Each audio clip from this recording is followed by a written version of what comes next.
Steeler Fury.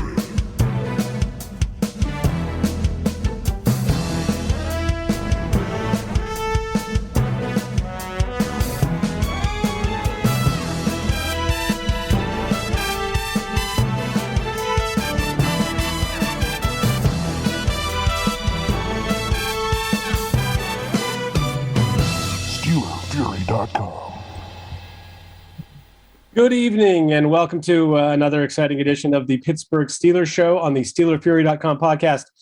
My name is Wil Masisak. You might know me as Bradshaw to Ben. We've been at this for a while. Recently joined this season by the man beside me here, Korey Karbowsky.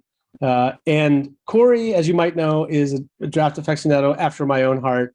And we're both something of the type to dig for some prospects that maybe other people have not jumped on or been as high on, or not that everybody talks about and knows about, especially quarterbacks. And for me, especially small school quarterbacks, we have like the pièce de résistance of the epitome of small school sleeper quarterback with major upside. This is the kind of thing that you dream about locating. And we happen to have him on the show tonight. He is from Gannon University by way of Bryant and Ohio State and Florida. I guess we're going to find out in a second. And his name is Korey Curtis. He's with us. How are you, sir? Good. How about you? I have. I'm getting older by the day. I look at YouTube, man. It's like these young faces. I guess they're going to wither away on screen. But yeah, good to see you, man. And really appreciate you taking the time to join us tonight. I think my guess is you had one of those weeks where you went from being like nobody knows who you are to like everybody wants to talk to you. Definitely. Yeah, this is we're going to talk about your pro day experience, which was just last week. But before we get into anything else, okay, so here's what I have to deal with for months now. Kory, not you, Kory, but Kory from this show. His name is Kory with a K. He's from Florida. He plays football. He plays college football. You guys both wing the ball through the field as part of your job. You both play special teams.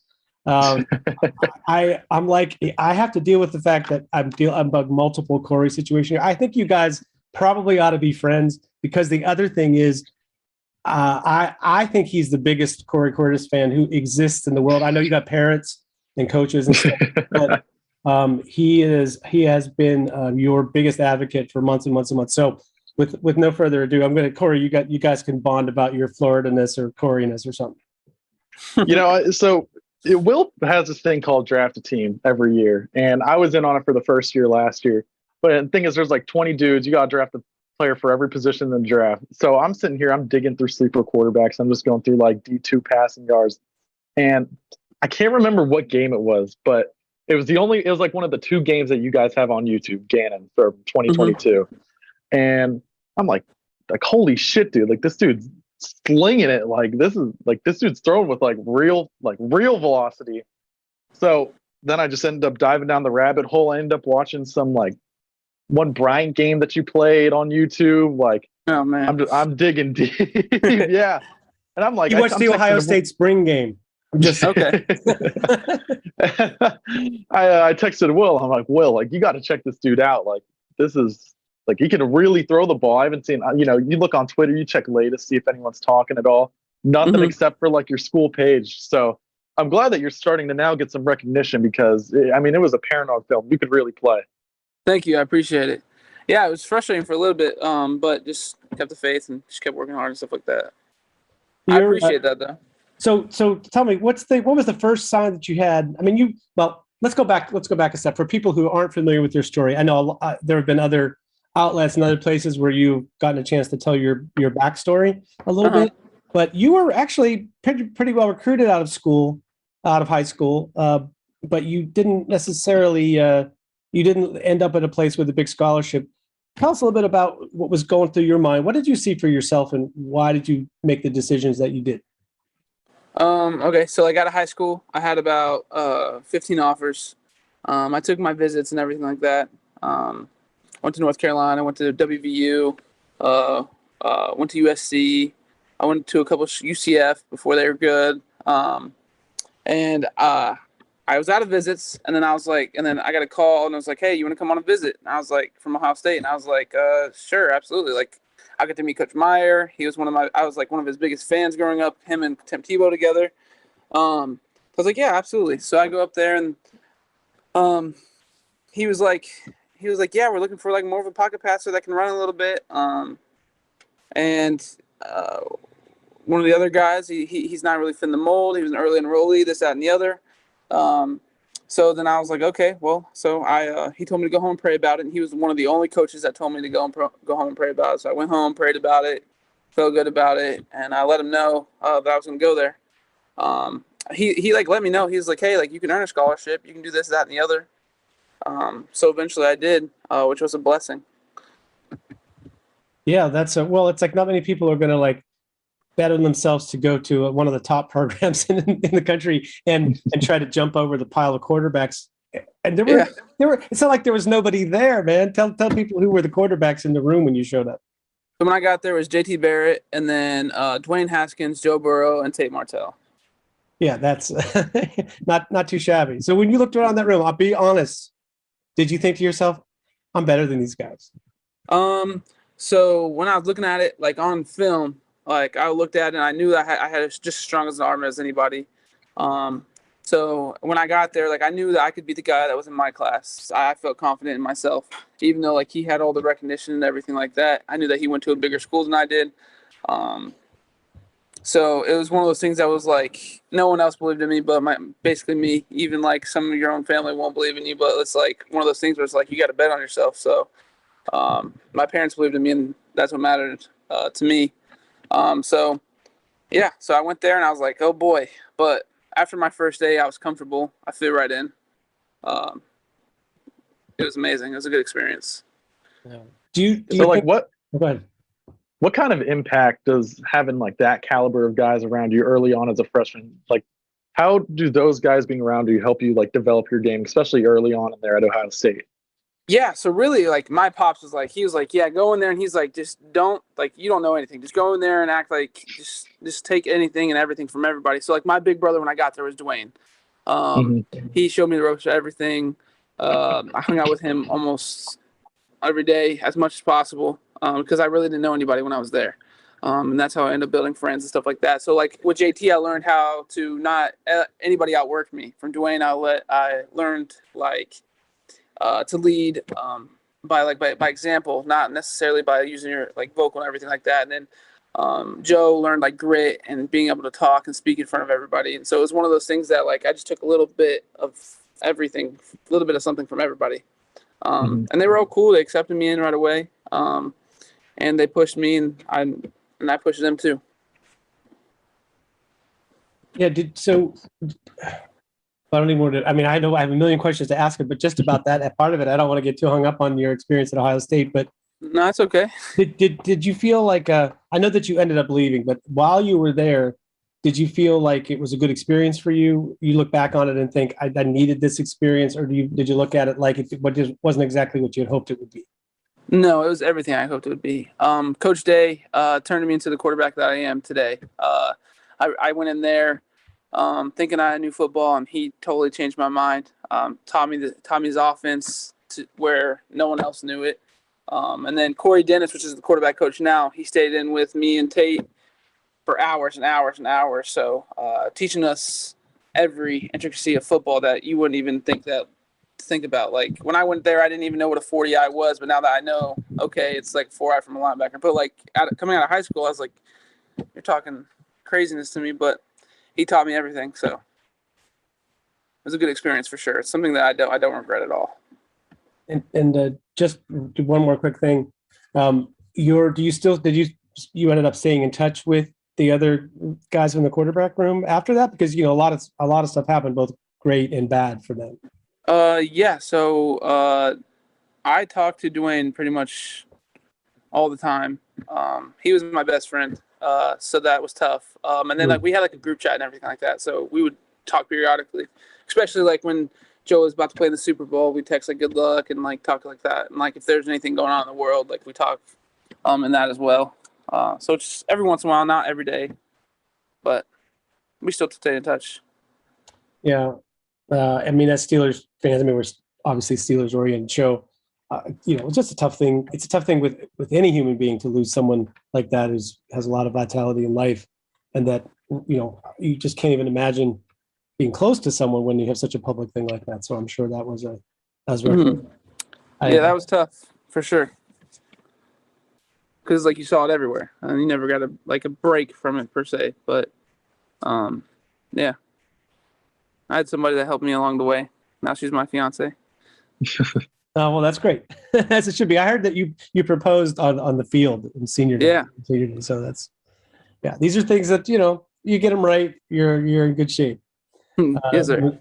Things in life. So Korey, I know you've been waiting for this moment, so please hit it. I mean, shit. Are you Okay, going to compare your college football experience to being in the quarterback room with Joe Burrow and Dwayne Haskins? Just asking. Oh yeah, I get my 10-minute special teams period out the way, then I get to hold chains for about 45 minutes for the rest of practice. Where do you go right now? Southeastern Louisiana. Okay. If you can't tell from his personality, he's a long snapper. Oh yeah, I can tell right away. It's like right away. It's like meeting a golf trick shot artist or something. He reminds me just of Liam McCullough. Do you know who that is? The name's ringing a bell. I've heard people talk, but he's a long snapper for the Falcons now. He was at Ohio State. That's right. Okay, that's what it was. Yeah, it's you kind of go everywhere and you talk to ATs who have been places, and a lot of the times they're like, all specialists are the exact same. Just kind of get a quick read on them. Definitely. But, okay. Well, it's a weird call. You're the guest on the show, not me. So Fair let's hop back. Where do you think you've seen the most growth in your game since your time at Ohio State? Here at Gannon, for sure. Coach Rayburn, he's a mastermind calling plays and getting you in the right situation and stuff like that. So I credit a lot of it to him. And then like the guys around me, they've helped me a ton too. I think here at Gannon, I've been able to have people that like believe in me and allow me to be able to play and be myself and put myself in good situations and check in and out of plays. And from last year to this year, I wasn't able to check in and check out so much, but this year basically we'd get a formation and I would be able to call the plays. So it was something that I think helped me grow as a quarterback for sure. And so if you had a preference, like, there's different types of, systems and everything, but, watching the Steelers, what would happen a lot of the time, Ben would get in there and he would take the reins and take the team down for, the entire drive. He's just audibling everything. So is that something you kind of see yourself doing, or you prefer to, stick to the system, stay with the plan? No, something I'm kind of like am known for is like kind of not just going with I'm not a robot, that's for sure. Like I'll check in and out of stuff and I'll get comfortable with that pretty quick. So that's something that I'm excited about. In the NFL, you're able to check in and out of stuff, and especially at the Steelers, it's something that they do quite a bit. I was able to see some of their playbook and stuff like that, so that was something that I was excited to be able to learn the verbiage and stuff like that. So something I'm excited about. The system that you're in now, how would you describe it? If someone said to you, like you're going to an interview and they say, well, what is it that you're running now? What are you good at from doing in school? So it's like a mixture between the air raid and a pro style offense. We definitely like to stretch the field vertical and throw the ball downfield. But it's more pro style than anything. Just like the verbiage of everything is more of the air raid style. So that's why I would say I would add that into that. So air raid with a little bit of pro style. I mean, you turn on the film, you're hitting probably 4 or 5 back shoulders a game. So is that something that's built in where you're looking at it? You come out from the huddle and you're seeing like, I like that matchup, and you're reading go or back shoulder, or is that something that you guys just said? So how our offense kind of works is everybody has like a read route kind of type thing. So like I know pre-snap pretty much what everybody's doing, but I know, okay, safeties are off level. The boundary safety is a little bit higher than the field safety. I know they're going to roll some single high coverage. I'm going to have an ISO to the backside receiver, and I'm just going to work with him what he has. If he's playing press man, I know like, okay, I'm probably either going to get a comeback, or if he hasn't beat within the first 10 yards, he's going to run a go ball. So it's one of those things that's like it's all on the fly type of like just read and react to everything, which I think has helped with like my anticipation, and that's helped me grow as well. Mm-hmm. Yeah, it seems like if you're in that kind of, you just have to have these quick reads, and you get used to doing that, it speeds up your processing, right? Yeah, definitely. And that's something that I think I struggled with a little bit at Bryant, but I think it's something that I've gotten a lot better at it here at Gannon. Gotcha. Let me ask you a question. Having watched some of you, having watched you play, I get the feeling that the coaches, I'm going to say that they probably ask you the question in the film session. Now, why did you choose to go to that guy?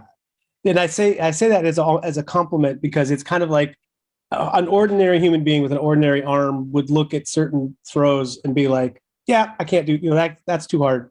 And this is easier. I'll do this. But it seems like you both have the confidence to make tight window throws that most people wouldn't attempt. And also you've got the arm ability to do it. And I'm wondering if that is something that the coaches encourage in you, or if they're like, okay, that's good. And you made it, it's like, no, yes. Or is it like they try to like give you some sort of boundaries for that? So definitely it was like a no, yes at first. But then once it like started becoming like I would hit it 3 to 4 times, 2 to 3 times a game. Then he started getting comfortable with it. Like obviously in the film session, he'll be like, okay, maybe you could have came to this side. Maybe it was the better choice. But then he would be like, so what were you thinking here? And I'd be like, okay, best case, I've seen the matchup, I've seen the leverage, and I knew that I was able to make this throw. And then he was okay with anything as long as we completed the ball. Mm-hmm. Yeah, which is pretty good. I mean, it feels like the landing spot, both in your college career for a quarterback, and I know you can only really speak about your experience, but it feels like the landing spot in the NFL is especially important because you're gonna have some coaches who are like, they're like a defensive coach, and they're very conservative about how they like to do everything on the field, and they don't want to take any chances and play attrition football.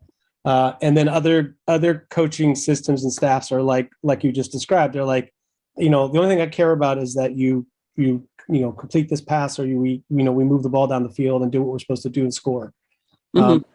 So how do you see yourself fitting in either situation? Like, would you be able to sell yourself to a team that would prefer that you're more conservative until it's like, okay, it's late in the game or something, we need to take the wraps off? Like, how would that be for you as a professional to deal with? So I think as a quarterback, it's going to be such a political answer, but like I genuinely believe this is like you have to be able to do both. Like if a team's asking you to be able to, okay, choke, we needed you to check down instead of trying to force it, then that's what I think I need to do. But if it's one of those situations where they're like, let it rip, like kind of like how the Cowboys are, you let it rip, you're going to throw the ball down the field, then we're going to let it rip. But like the Steelers, if they want you to choke, we're going to hit the check down. So I just think that you have to be able to adapt, especially in the NFL. Like those are people's livelihoods and everything like that. At the quarterback position, you have to be able to be smart with the ball and be able to know where you're going with the ball and be safe and sound with everything. Yeah, it's very clear just listening to you talk that you have a very high football IQ.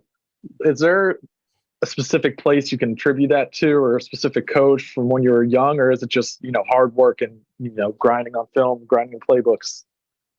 So like I was a coach's kid. Like my dad was a quarterback. He never played at the collegiate level or anything like that. He went to the military, but he taught me everything he knew, which is what I thought it was a ton, which he does know a lot. And then I went to Ohio State, and I was with Coach Day, and he taught me a ton. But I think it was like the extra hours and hours that we put in with Corey Dennis, which he was a GA at the time, we'd ask him to come in all the time, and he would come in and help us. And then I was able to see like how Joe and Dwayne and JT studied film, and then whenever I became the starter, I definitely attribute to like I wasn't going to let anybody watch more film than I was, so that was something that I was excited about doing, and I think it helped a bunch. And I'm a junkie, kind of like it's all I do. Mm-hmm. So, do you watch you give me thinking? Do you watch? Are you like so much of a junkie? You watch like the XFL and USFL, especially with the XFL having the headset audio and everything. Is this something you've seen? Yeah, I've watched all of them. I definitely did like to watch it. I used to watch Gruden all the time on his little show, and I used to love watching that. So yeah, anything like that's football, I watch. Yeah, that's Mike Tomlin the other week was like he watches this league in New Jersey that plays full contact football with no pads. He's like, that's a football junkie. You're spending time watching that on YouTube. So maybe it'll be a new opportunity for you. For sure. Sorry, Kory. Kory. I was trying to hand it off to you, but I couldn't get your attention. Okay, yeah. So one thing I also wanted to ask, because I've watched your Gannon film. It's like, what's been the main aspect of your game that you've really worked on in the offseason, whether it be footwork, whether it be launch angles, pocket presence, any of that? Like, what's been something that you've worked hard to and you feel like that you've really gotten better at over the past 2-3 years?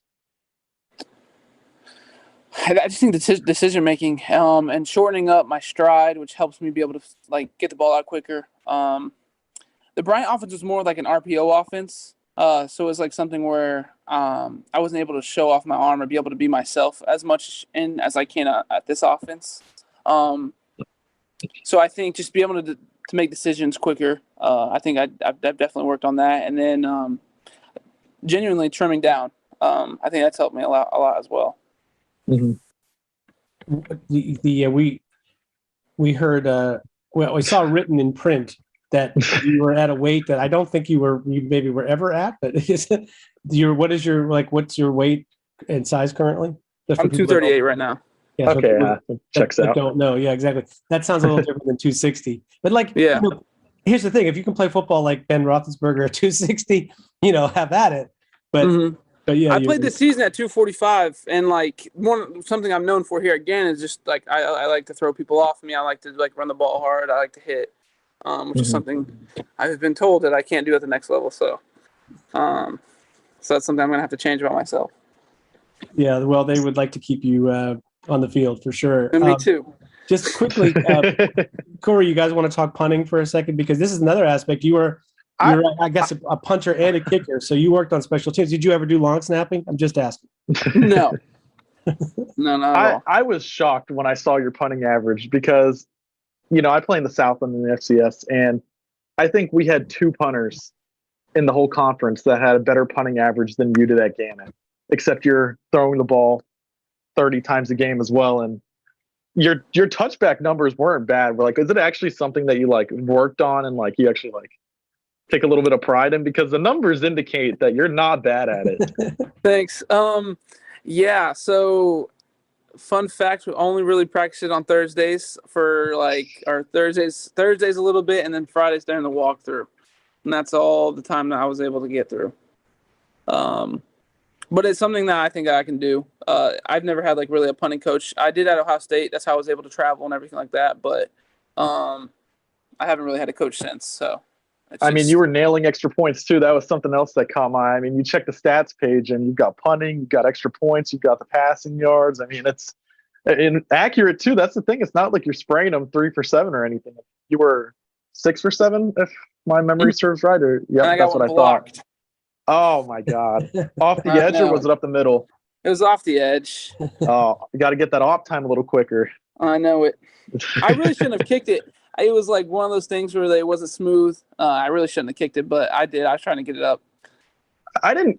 You can only get to so many games on YouTube. So, it feels like it would have been a given that you guys had some sort of fake where they're flicking it to you and you're hitting your tight end out on the flat. Did you guys ever have something in there for that, or no? We practiced it, but we never really did. We were so I don't know how to say this. We were so proficient on offense this year that when we went for 2 or we were going to do anything, we just did it on offense. So we never really did any of that, which I trust me, I begged him on punts. I wanted it so bad. I don't think there's a punter in NFL history that could be standing on his own goal line and get the ball into the other red zone on a pass. We saw the report on Twitter. 84 yards. That was a legit report. Yeah, yeah. I don't know if it went 84 yards. I knew it went pretty far, but that's what people were telling me. So that's what I was pretty excited about it. I know I could throw the ball that far, but yeah. Have you gotten an actual, like, maybe not at the pro day, but have you hit 90 before where you're just, hanging out on the goal line? Let's see how far I can get this thing. No, I haven't really done that. I know I can throw it like consistent like 84, 85. I've hit like 86, 87 before, but it's like with the wind behind me, like pre-game adrenaline going type thing. So, yeah, it was pretty cool because that was like probably the furthest I've ever been like for like a completion like in the air. So that was pretty cool. So tell us a little bit about the situation with the and by the way, appreciate you hanging with us for so long. Korey Curtis, quarterback from Gannon, our guest. Tell us a little bit about how the pro day came about and the involvement of the Steelers. So I wasn't able to like get into any pro days. I was asking everywhere. I was talking to people. I was calling in favors. People were like, "Oh, well, we already kind of have a quarterback, this, that, and the other." And then I played in the CGS All-Star game, and Mike Butler from the Steelers was there. And he said, "Hey, we'd love to see you throughout the pro day." He said, "What pro day are you going to?" And I was like, I have absolutely no idea. Like, I've been trying to get into one. Like, there's nothing else I can do. He was like, "Well, let me make a call." So a couple weeks later, I texted him. I said, "Hey, did you end up making that call? Like, did you figure out what pro day I can get into?" And he was like, "Well," he said, "I called." He said, "They're looking into it." He said, "But let me call again." And then he called again. And a couple days later, he called and told me that I was in at Duquesne. So him helping me out and then him putting his name on the line for me was huge. Yeah, But then great. you were asked to stay for 15 more minutes to, have some other, like, see you throw some more. So was that more specifically catered towards you where they were like, we need these 15 minutes. We're just going to ask him to do this, and this and see what he can do for us? Yeah. So basically it was like things that like I've heard from reports that are like my weakness. So like one thing, like they never saw me throw on film. They never see me throw a 2-ball on film because I'm either throwing it long or I'm hitting it on the line. So they want to see a 2-ball. So like we work throwing a bender with off platform, on platform. We work on rolling out, throwing the ball on the run. Yeah, it was, and then we just also did other things. Like they wanted to see. So I did the Zach Wilson throw in my first part of my pro day, and then I threw a little bit further than he did. I threw about 65, and then I did it again. They wanted to see it again, see if like it wasn't like a fluke or something, and I did that again. And they were excited about that. More than anything, it was really just working on like the different type of play action and run action stuff, and popping up and passing after that. So that's really what we worked on. Yeah, how much from under center did you work at at Gannon? So none. Quarterback sneaks. But in high school I did it. At the CGS game, I did it in front of all the scouts and everything like that. So I don't think that's in question. I did pretty good handling the snap in the game.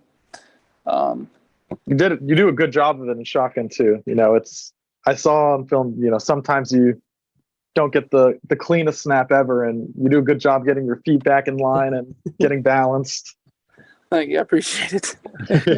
Well, yeah, you're on your highlight reel. There's some wild ones, man. But that's a underrated part of being a quarterback in shotgun is not letting it phase you and ruin the play when you've got to reach forward, you got to do something unexpected to get it and make it look like it was planned. Like, oh yeah, I expected to get one hand above my head, no problem, and then you're just into the play. So yeah, that's quite a good feature. So the in terms of when you were at Pro Day, did you actually meet with teams then, or are you going to places to meet with teams, or how's that process going? So CGS maybe too. Yeah, sorry. I'd met with teams at CGS. I met with the Colts and the Steelers at CGS.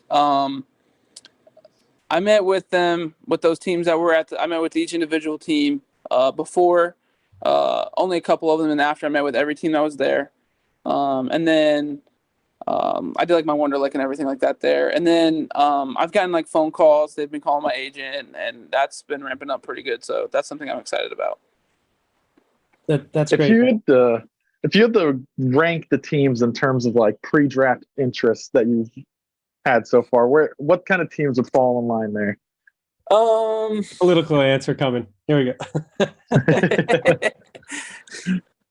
Yeah. I was told I was not supposed to say anything about that. Okay. I hadn't encountered this question before. Yeah. So. Yes, I have encountered that question before. So I was told I was not supposed to say anything about that. I got in trouble for saying something about that before. Is there like a social media intern from each team that just watches everything and reads everything? There must be, yeah. No, I don't know, but the Steelers are up there.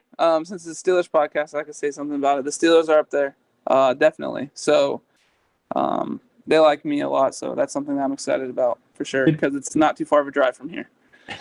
Did you get so how is the glorious lifestyle in Erie? Is that something that's grown on you? Now, the other my Korey says you probably don't like the cold weather. No, I don't mind the cold weather. I think it's all year round here, which is ridiculous in Erie. It's terrible up here, but no, the city is really beautiful. When it's warm, I like going to Presque Isle and going to the beach and stuff like that because it reminds me of home a little bit. But nothing's going to beat where I grew up at. Have you been to Presque Isle, to the park there at night when there's no moon and you see the stars? Yes, that's one of the best star shows in Pennsylvania. I love it. Have you been there? Yeah, I'm from Pittsburgh and have been to Erie many times. Yeah. Okay. And that particular spot, I just remember camping there once and being amazed at the star show compared to when you get too near the city, you can't see any of that stuff. So I live in New York City now. I get no stars. Oh, there's a meteor shower. Oh, that's nice. But when you live someplace, a bunch of rocks falling towards Earth. Yeah, exactly. It's something funny. So when I was getting recruited, Mercyhurst was one of the teams recruiting me, and I remember this was sometime in like January. And I'd just gone off the phone with their special teams coordinator. And I was like looking at like a lot of Southern schools because I don't like the cold. And I remember checking, I was like, let's just see what it's like in Erie right now. And I think it was like 6 degrees. It was raining and it was like a 17-mile-per-hour wind. And I'm looking at it, I'm like, damn, oh my God, I'm really not sure if I want to end up over there. No, it's not the place to be in the winter for sure. But we have an indoor here. So like, yeah, that makes it a lot nicer. Lifesaver in the winter. So, definitely. But just as on that subject, to follow up for since those interns from the teams are going to be watching, how do you feel like you are in poor weather and cold weather and windy conditions? Do you feel like you have an advantage with your arm? Yes. So the wind, the rain, all that. I grew up in Florida during raining season. That's not going to be an issue throwing the ball in the rain. That's something I'm used to. Up here in Erie, the wind is crazy. It's like a tornado every time you play, I feel like. So that's not going to be an issue. And then the snow, I've only played in a couple, but I have pretty big hands, so it's something that doesn't really bother me when it comes to throwing the ball. I use the velocity to be able to throw it through everything. Yeah, that's so. Go ahead. You got it, Will. Just a quick question. I'll let Korey wrap it up because I know you've been very generous of your time, and I didn't even get you an idea that you were going to be like half an hour answering questions about long snapping. But did you happen to take the S2 cognition test? Did anybody apply that for it? No, I didn't take that. I took just a Wonderlic, and I did something at the CGS, which is like an extensive test. I don't remember what it was called. The S2 is the one that just tests your reaction time. It has nothing to do yes. with football. I think I did that. Yeah, because that's the one that apparently is like, can be a really like there's sort of nothing you can do to cheat. It's just like you either react quickly or you don't. But I have a feeling that based on what your experience has been like, as you said, you've trained yourself to react quickly, that you might have done well on that. But that's usually a thing that teams love. They start paying attention to you if you do well on that. So maybe that's why you're blowing up on Twitter this week. Maybe. So last question here for you. It seems like you watch a lot of football. I'm setting you up for a bit of an answer here, but how do you think you compare against some of these other guys that are looking to be drafted at QB? Just arm accuracy, all that. Like, how do you think you stack up? Because you don't get the press that a lot of those guys do just because of school size, but it doesn't change if you can play or not. So definitely. I don't think there's a quarterback in the draft class that has a stronger arm than I do. I don't want to be arrogant when I say that, but I genuinely believe that. I know I'm very accurate, and then cerebral. Like, no one was in Ryan Day's offense, Coach Day's offense for sure. Like, no one was in that offense, and it was an NFL offense that he brought from the 49ers. So, like, I think that puts me ahead learning playbooks and everything like that. Because in the NFL, the verbiage is not very different at all. Obviously, like Anthony Richardson and all them can move better than I can, but I don't think they would be as strong as I am. That's a tough question. Without sounding like ignorant or like arrogant or something. I don't like that. But, I think I compare very well.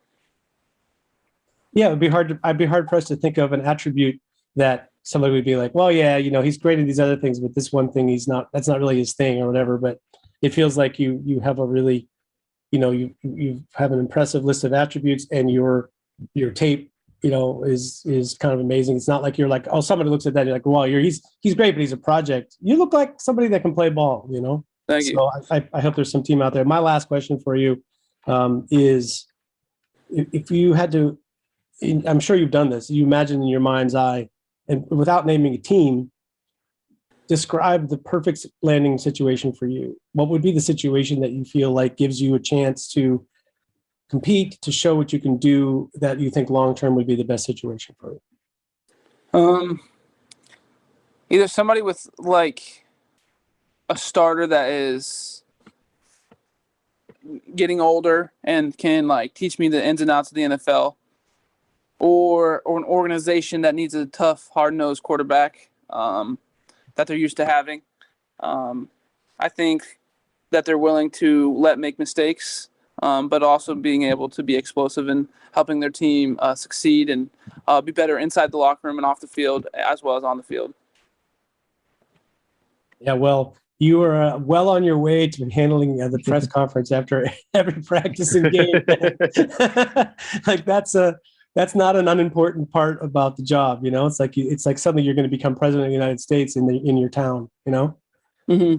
So that's you carry yourself well, and I've been very, very impressed. Once again, Korey Curtis, quarterback from Gannon, via Bryant, via Ohio State. And what was your high school in Florida? Island Coast. Island Coast. Yeah, I think you were a legend at Island Coast. Do they have like a picture of you on the wall there? No, there's we have like a little Hall of Fame, and I'm on that. It's like has like your picture where you went to college, and it's like stood up and like when you first walk in and stuff like that. So there's some pretty cool guys in there that I'm blessed to be around. Nice. When you make it to the NFL, make sure to do a full-size cutout of you and the cardboard cutout and put it in front of all the students when they come in, right? Anyway, Korey Curtis, thank you very much for being with us, man. And we wish you a lot of luck in the draft process. And maybe if you didn't hate being with us too much, when you get drafted into the NFL and you make it there, maybe we'll have a chance to talk to you again, and we'll see how you're feeling. Maybe you'll be feeling a little bit more willing to discuss all the ins and outs of your NFL experience. Definitely. I would definitely be on again. Thanks for having me again. I appreciate it, though. Okay. Thanks again. Steelers.